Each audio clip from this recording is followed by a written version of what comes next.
이 동영상은 제주도 들빛교회의 2025년 12월 14일 비대면 일요 예배 동영상입니다. 다 함께 묵상으로 예배를 드립시다.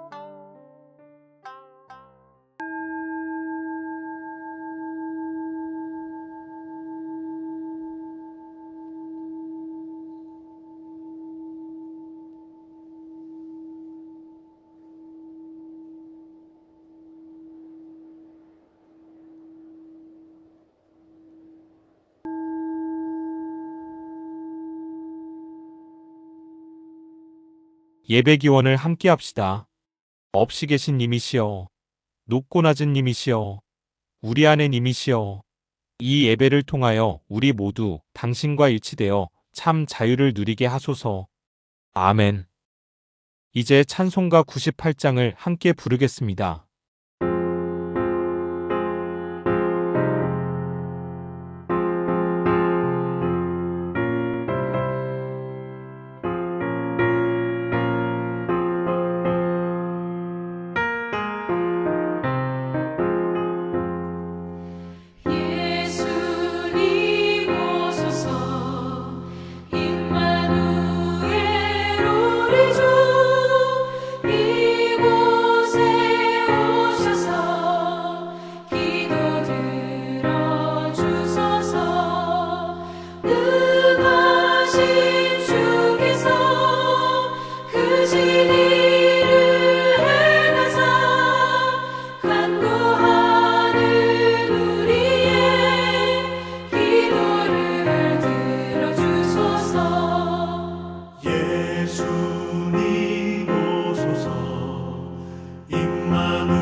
오늘의 말씀을 읽겠습니다.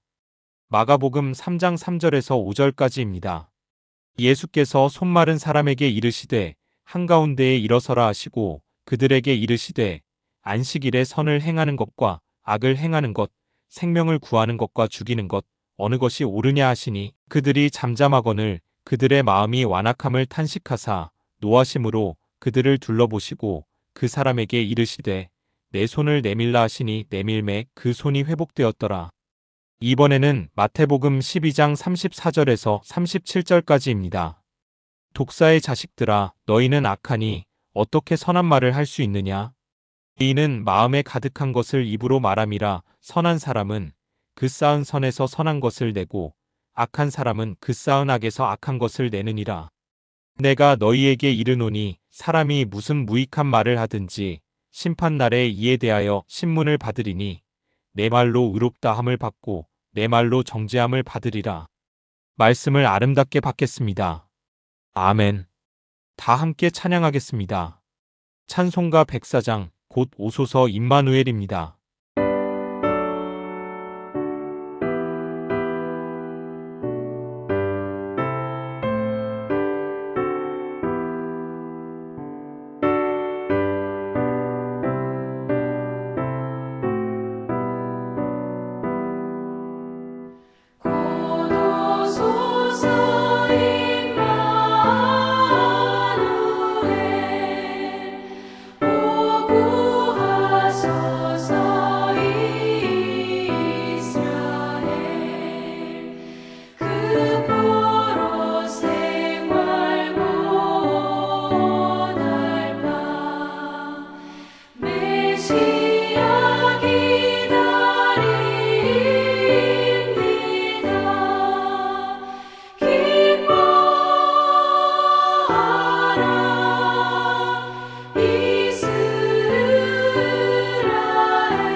이제 조영배 목사님께서 예수의 사랑은 보편적일까? 라는 제목으로 말씀을 전해주시겠습니다. 안녕하십니까. 오늘 우리는 마가복음 3장을 함께 읽었습니다. 신약 성서에 보면 이와 유사한 이야기들이 많이 나옵니다. 안식일과 관련된 이른바 안식일 법에 대한 예수님의 여러 가지 해석이 담긴 내용이 나오기도 하고, 정결법과 관련된 이야기도 나옵니다. 손을 씻지 않고 음식을 먹는다고 비난받는 그런 이야기도 나오죠. 병자를 치료한 이야기, 여성들과 잘 어울린 이야기, 함께 어울려서 살아가는 모습을 보여준 예수의 사랑과 관련된 이야기들이 많이 나옵니다. 반면 오늘 우리는 다시 마태복음 12장을 함께 읽었습니다. 그런데 이와 유사한 이야기들도 신약 성서에는 잘 나옵니다.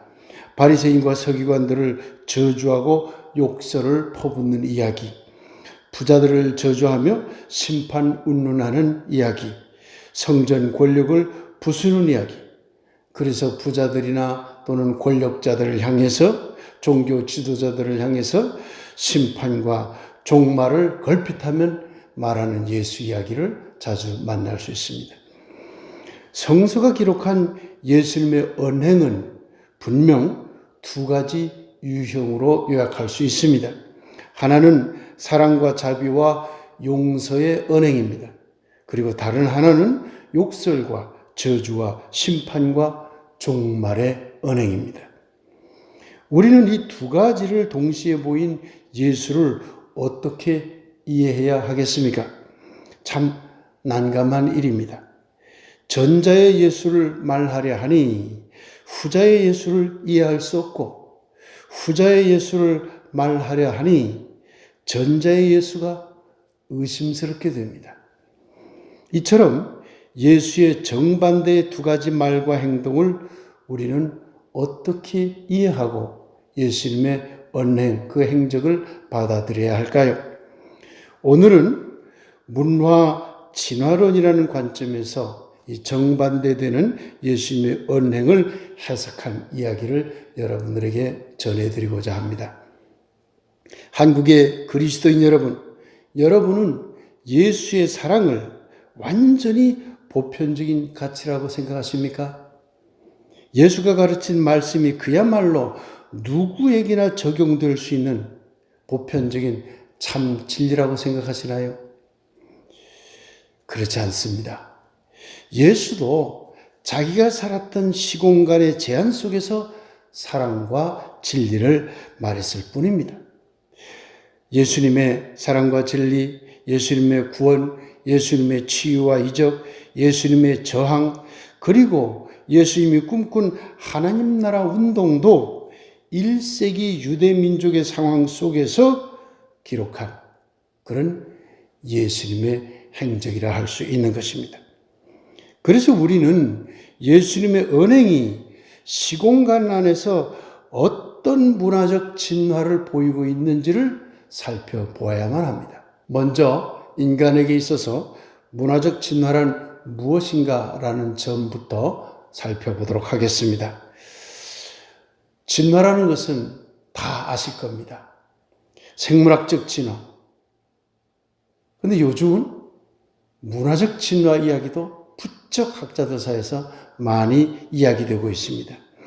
흔히 현대 문화론에서는 생물학적 진화와 문화적 진화가 공진화한다고 봅니다.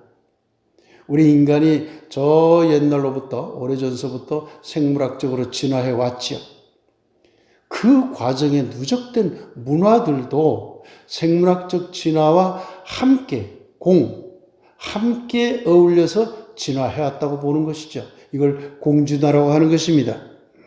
그렇기 때문에 문화라는 것도 이미 생물학적 진화, 생물학적 유전자에 내재되어서 계속해서 그 진화의 성향을 보이고 있다고 하는 것입니다. 이것이 바로 문화적 진화라고 하는 것입니다. 최근에 저는 신은 성서를 쓰지 않았다라는 책을 참 재미있게 읽었습니다. 진화생물학자인 카럴 판스하이크 교수와 역사학자인 카이 미엘이 함께 쓴 책입니다. 이 두 분의 저자는 성서를 기본적으로 인간 본성의 기록으로 보고 있습니다. 이 책은 성서에 나타나는 유대민족의 역사와 문화가 인간 본성을 어떻게 반영하고 있는지를 참으로 체계적으로 분석하고 있는 책이죠. 결국 성서 역시 유대인의 문화적 진화 과정을 담은 기록이라고 저자들은 분석하고 있는 것입니다. 저자들이 말하는 문화 진화론에서 볼 때 인간에게는 세 가지 본성이 있다고 합니다. 첫 번째 본성은 인간에게는 수렵과 채집의 본성이 있다고 본 것이죠. 우리 인간은 생물학적으로 진화할 때 저 옛날 고대인들은 문화적으로 보면 식물을 채집하거나 풀을 채집하거나 먹을 걸 채집하기 위해서 과일을 따거나 들판에 있는 열매들을 따는 활동을 해왔죠. 그리고 여러 사람들이 함께 어울려서 동물을 사냥하는 그런 일들을 해왔죠. 이런 일들이 문화적으로 우리 속에 누적되어 있다고 보는 것이죠. 이러한 수렵 채집의 본성을 자연적 본성이라고 합니다. 그런 이 자연적 본성 속에서는 저것이 무엇이다. 이것이 맛있겠다. 이것이 먹을 만하다. 이렇게 판단하는 직관력이 발달한다고 보고 있습니다. 두 번째 본성은 문화 관습의 본성이라고 하는 것이죠. 넓게 보면 모두 다 문화적인 관습과 관련된 본성들이지만 저자들이 이렇게 세 가지로 나눴다고 하는 것이죠. 그 두 번째 본성은 이걸 문화적 본성이라고 또 줄여서 말하기도 하지만 일정한 생활 속에서 자연스럽게 학습이 된 관습적 인식을 말합니다. 자연스럽게 해당 사회에서 이것을 하면 안 돼, 이것을 하면 돼, 이런 금지사항들이 생겨나고 그 속에서 공동체를 유지하려고 하는 방향으로 문화가 진화되어 왔다고 하는 것이죠. 저자들이 말하는 세 번째 본성은 의식적 규칙 본성이라고 하는 것입니다. 이것을 다른 말로 합리화 본성이라고 하는 것인데요. 이건 이런 것입니다. 그렇게 자연적인 본성에 의하고 또한 간단한 어떤 문화적인 관습 속에서 살던 인간들이 점점 사람들이 많아지면서 집단화되면서 일정한 규칙을 정하게 되었고 또한 자연재해라든가 전쟁이라든가 이런 큰 재앙적 사태를 만나게 되면서 이 재앙을 피하기 위한 제도나 법이나 규칙 같은 것을 만들어서 그 자신들이 경험한 재앙을 이겨내기 위한 합리화 과정을 거친다고 본 것입니다. 참으로 그럴듯한 분석이라고 보아집니다. 그런데 앞서 말씀드린 두 번째 본성은, 즉 문화관습의 본성은 그 일부가 첫 번째 본성, 자연적 본성으로 수렴되기도 하고 또 다른 일부가 세 번째 합리화 본성으로 수렴되기도 합니다. 그래서 큰 틀에서 보면 인간은 수렵하고 채집하는 본성, 곧 자연적 본성과 문화관습의 본성이 제도 규칙으로 발전한 합리화 본성, 이 두 가지의 갈등과 협력 속에서 인류의 문화는 진화하여 왔다고 말할 수 있는 것입니다. 그래서 저자들은 성서에서 토라의 하나님, 욥기의 하나님, 시편의 하나님, 다니엘의 하나님, 그리고 예수님의 하나님, 또한 기독교 가톨릭의 하나님, 끝으로 오늘날 하나님에 대한 인식의 변화를 문화 진화론적으로 분석해내고 있습니다. 저자들이 바라본 예수님을 요약하면 이렇습니다. 예수님은 인간이다. 저자들은 그렇게 봅니다. 그리고 신약 성서를 기록한, 곧 예수님의 언행을 기록한 그 저자들도 인간이다. 그리고 그들은 모두 인간이 가진 문화 진화의 본성에 따라 시간과 공간 안에서 자신들이 처한 현실의 문제들을 해결하려고 하였다. 그러니 예수님의 모든 언행도 따지고 보면 문화 진화의 인간 본성에 따른 것일 뿐이다. 이렇게 보는 것이 저자들의 관점입니다.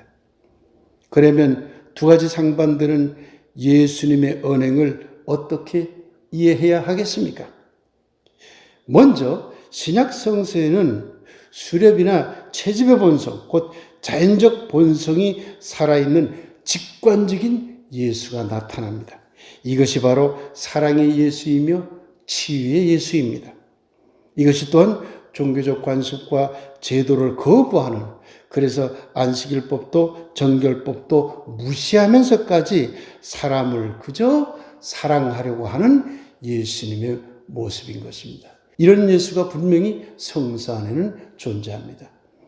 이런 예수의 모습을 저자들은 자연적 본성이 드러난 예수라고 분석하고 있는 것이죠. 문화 진화론적으로 볼 때 예수 역시 자연 본성에 따르는, 문화 진화에 따르는 한 인간일 뿐이라는 것입니다. 한편 신약 성서에는 합리화의 본성, 곧 이성적 합리화에 매달리는 예수가 들어있습니다. 이것이 바리새인을 향해 욕설을 퍼붓고 저주하는 예수입니다. 이것이 또한 부자들과 권력자들을 향해 심판과 종말을 강조하는 예수입니다. 문화 진화론적으로 볼 때 예수 역시 1세기 유대 상황을 극복하기 위한, 1세기의 유대가 재앙적 상황 속에 있었거든요.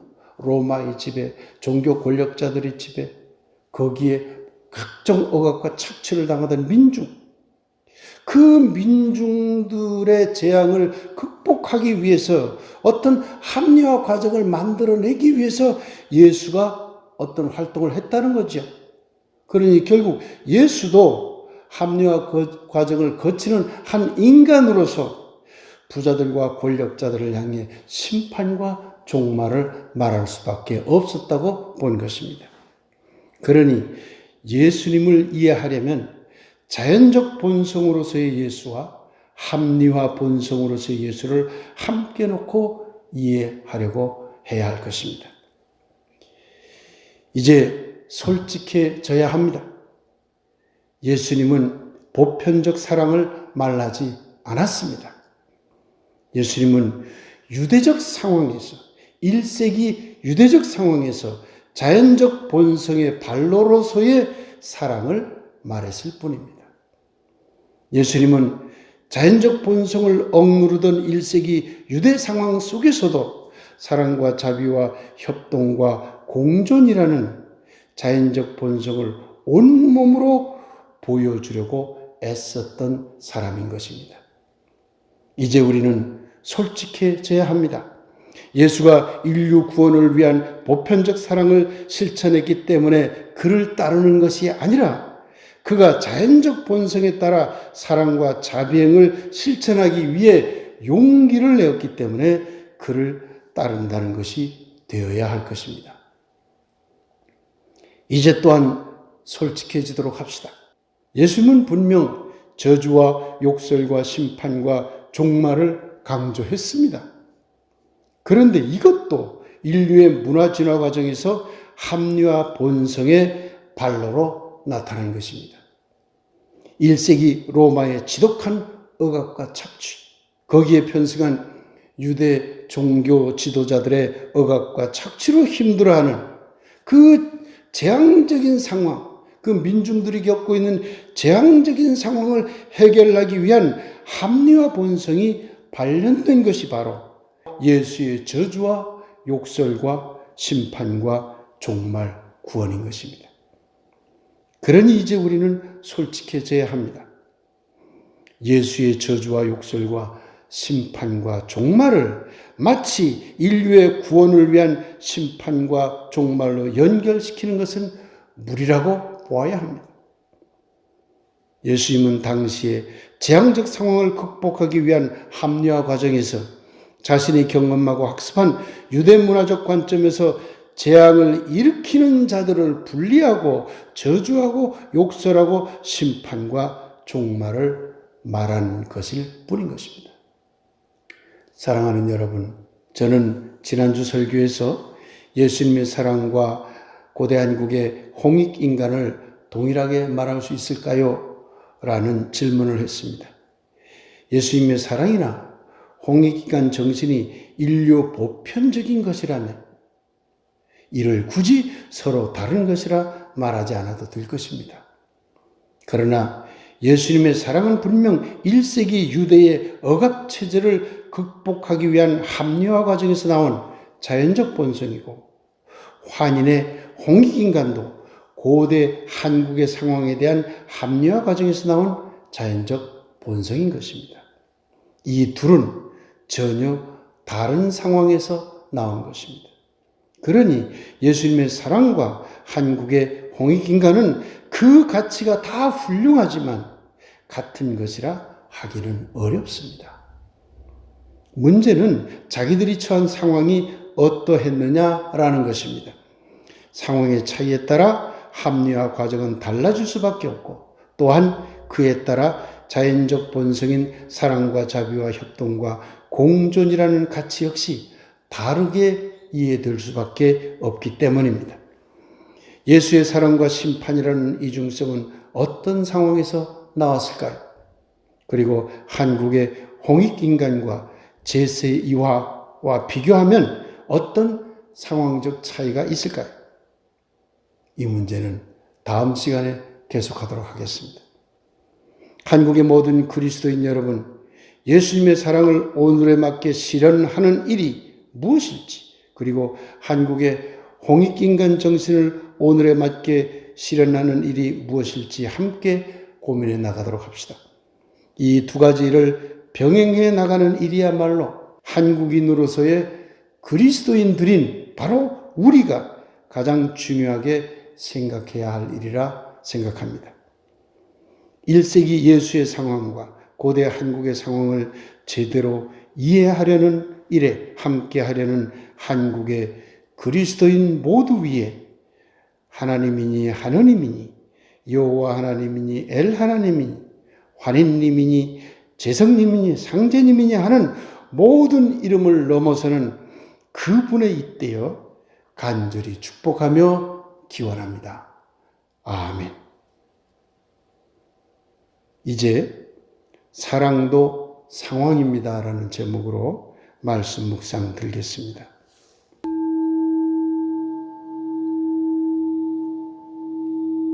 사랑은 시간적으로 흐른답니다. 사랑은 공간적으로 울린답니다. 사랑은 상대적으로 변한답니다. 그래서 사랑은 상황이랍니다. 그래서 예수의 사랑조차 상황이랍니다. 그래서 한국의 홍익인간도 제세이와도 모두 상황 속에서 열매를 맺는답니다. 상황을 이해하는 성숙한 그리스도인들이 되소서. 아멘. 알림 시간입니다. 크리스마스 예배는 대면 예배입니다. 밀감 수확철 가장 바쁘겠지만 시간을 내어 꼭 참석해 주시기 바랍니다. 지난해처럼 각 가정별로 선물 교환을 하겠습니다. 작지만 정성이 담뿍 담긴 선물들을 준비해서 나오시기 바랍니다. 들빛교회 교우들 모두 올 한 해를 잘 마무리하고 새해에는 새로운 비전이 꼭 이루어지길 빕니다. 이제 찬송가 61장 우리가 기다리던을 함께 부르겠습니다.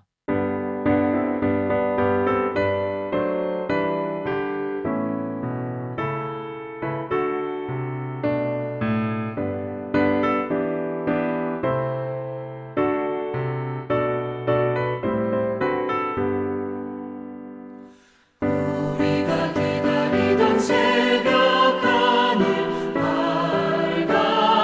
밝아온다. 성도여 찬송하라 사랑의 주 하나님을. 슬픔은 사라지고 기쁜 아침도 떠온다. 다 같이 찬송하라 평화의 주 하나님을.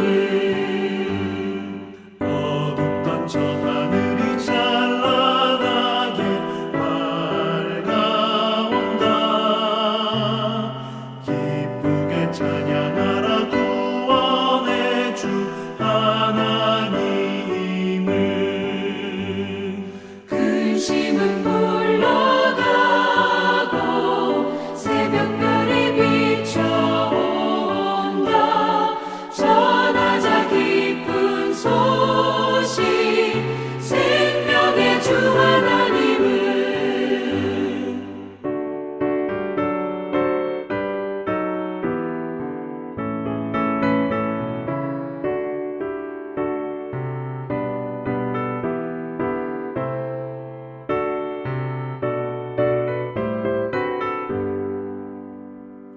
고요한 아침 나라 영광 속에 밝아온다. 주님께 감사하라 평화의 왕 하나님께. 고통은 사라지고 새 희망이 솟아난다. 성도여 찬양하라 승리의 주 하나님을. 아멘.